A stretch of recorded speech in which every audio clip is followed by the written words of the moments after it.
La parole est à Madame Sabine Rubin. Monsieur le ministre de l'Éducation nationale, il y a 2 semaines, je vous interrogeais sur les multiples inquiétudes de la communauté éducative. Je vous conseillais alors de repenser votre copie en prenant appui sur l'expertise de ces acteurs. Mais vous avez répondu par l'envoi d'un bottin de règles sanitaires anxiogènes que chacun a dû mettre en œuvre en se débrouillant. Vous avez également adressé des recommandations pédagogiques aux enseignants. Ils ne vous ont pas attendu pour cela. Les invitant, quel comble, à faire preuve d'empathie avec les élèves. Mais de l'empathie, monsieur le ministre, vous n'en avez guère à leur égard. Comment feront-ils pour consoler un élève de maternelle en pleurs? Rien de prévu. Que feront les AESH pour contenir les enfants en situation de handicap? En réalité, votre gestion technocratique et erratique de cette reprise a mué l'inquiétude de départ en une anxiété permanente. Et vous voilà contraint de déclarer qu'il est moins dangereux d'aller à l'école que de rester chez soi pour faire revenir tous les enfants. Jean-Michel Blanquer, ministre de l'Éducation nationale et de la jeunesse.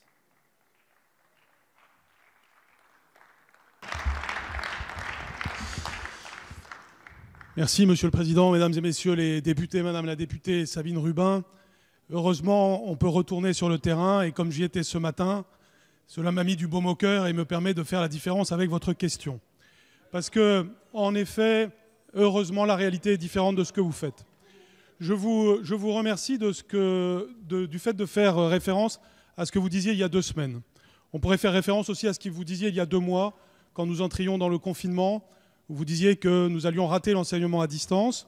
Aujourd'hui, les sondages, vous venez d'en citer, disent que 75% des parents sont satisfaits de la façon dont nous l'avons fait.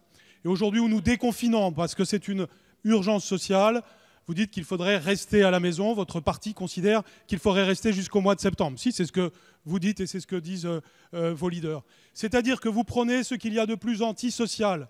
Dans votre département, la Seine-Saint-Denis, il y a, je crois, 32 communes qui ont réussi à ouvrir sur 34. Et je m'en réjouis avec tous ceux qui aiment la France et tous ceux qui aiment la Seine-Saint-Denis.